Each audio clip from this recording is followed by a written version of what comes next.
In this footage, you're looking at 19-year-old Mackenzie Shirilla. She's sitting in court, facing trial for a case centered entirely on her actions. As you can see, she's even smiling slightly, almost as though she has no idea what is about to happen. What the prosecution is about to reveal will change this young woman's life forever, and even become the subject of an entire Netflix documentary. Because the case of Mackenzie Shirilla is one of the most bizarre criminal cases of our time. It is the story of a girl who wanted to become famous on TikTok at any cost, and got rid of anyone who refused to do what she wanted. The reason Mackenzie is on trial has everything to do with the moment you're seeing here. A car accelerates to top speed within seconds and then slams into a wall at the end of the road.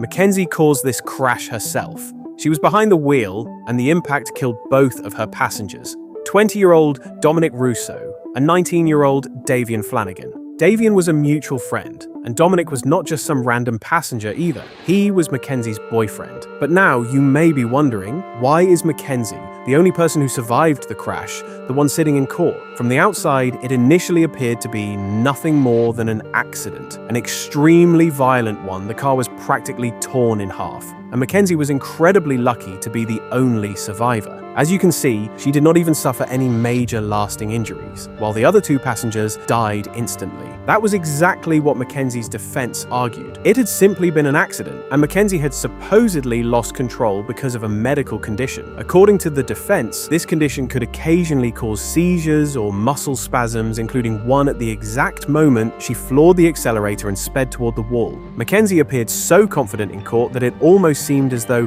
she believed the case was already over and she was simply waiting to be allowed to go home. Until this happened right at the beginning of the trial.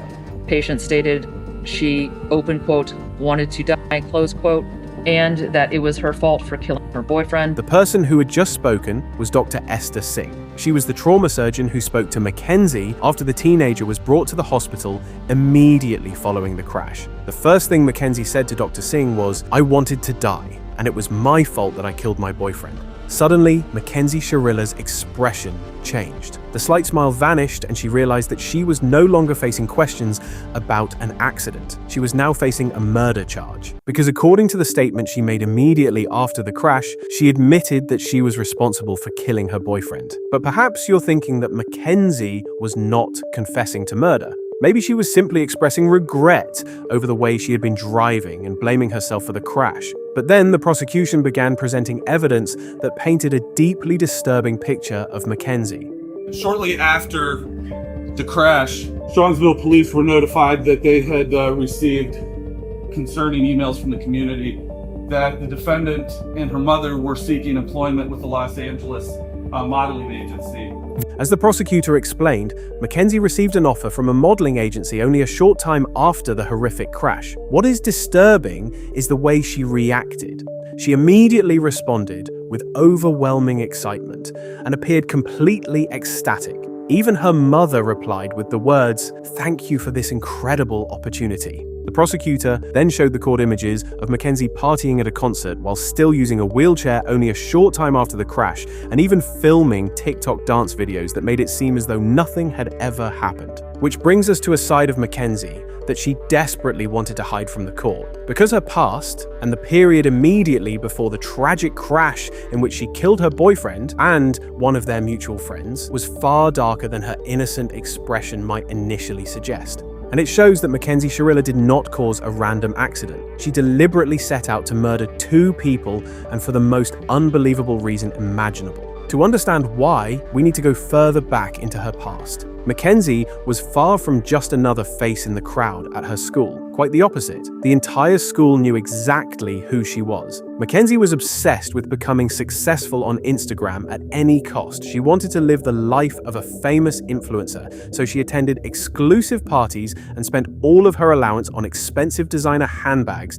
that she could pose with on Instagram. So far, that may not sound particularly unusual. After all, many young girls dream of becoming famous on TikTok or Instagram one day. But from this point onward, you will see how Mackenzie's story began to take a much darker turn. She wanted even more fame, and she needed people who could help her achieve it. Mackenzie desperately wanted a serious boyfriend, not because of romance, but because of money. Someone older than her who could buy her all the expensive things she could then show off online. And that is how she eventually began dating 20-year-old Dominic Russo, the very young man who would later die in her crash. Russo gave Mackenzie a kind of luxurious teenage lifestyle. His parents had already given him a house of his own where the two of them could live, and he fulfilled Mackenzie's every wish. On social media, she portrayed their relationship as picture perfect. Mackenzie now seemed to have everything she wanted. She had countless followers, a wealthy older boyfriend, and she was even earning more and more money through social media. But not only through advertising deals, she was also making money through several morally questionable arrangements in which she showed her body to men,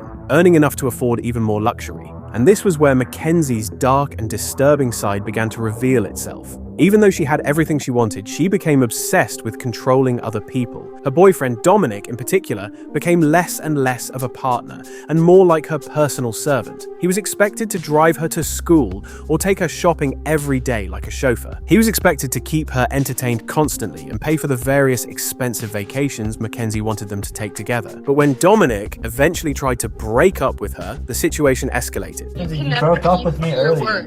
Because you are a little weak. You broke up with me earlier. You literally broke up with me earlier. This is your last chance to open the door, or you are not coming out of this house all night, because I will not leave. You literally broke up with me earlier. Like what is the point you're trying to, like, you broke up with me, like, earlier. Like, what point No, are you trying to say? I didn't. Yes, you did. You said we're not together. You literally said that. Like, you really broke up with me earlier. Like, what are you trying to make? Like, why would I just let you in my house if you break up with me and you're threatening to break my No. Like, you're threatening to key my car, threatening to break I the will doors. key your car like, if you do not let me in the house. you're gonna key my car if I don't let If you don't let me in the house, yes.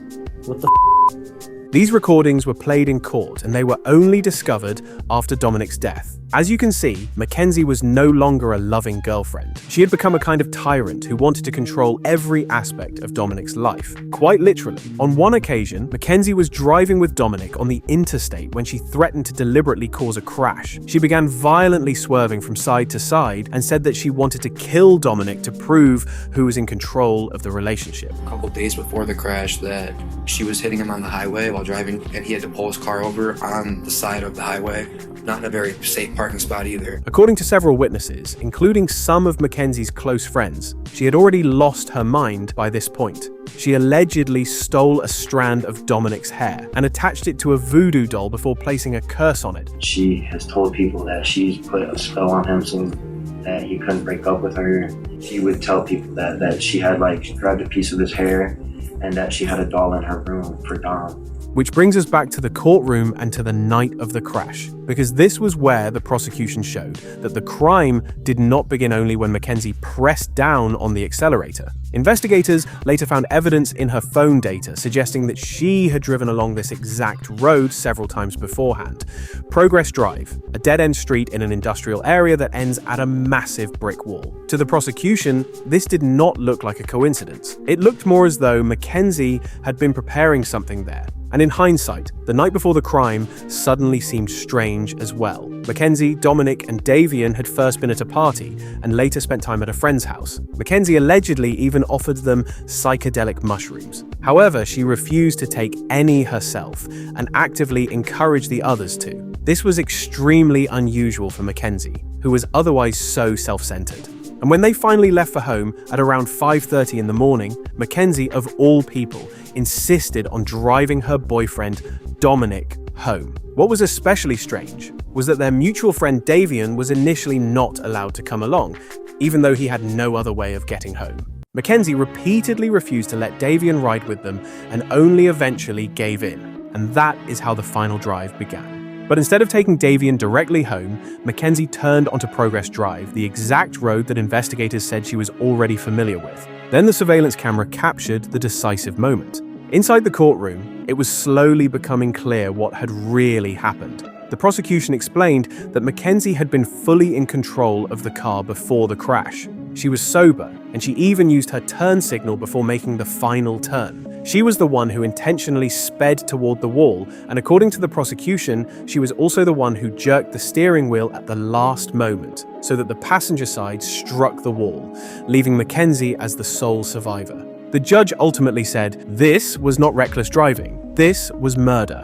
Mackenzie Shirilla lost her composure and then listened to her sentence in stunned silence. She was sentenced to life in prison with the possibility of parole after 15 years. And in the end, she got exactly what she had always wanted: attention. She even managed to convince Netflix to produce a documentary about her case, allowing her to give interviews from prison in which she presented a completely different version of events and continued working to make herself even more famous while behind bars. But what are your thoughts on the Mackenzie Shirilla case?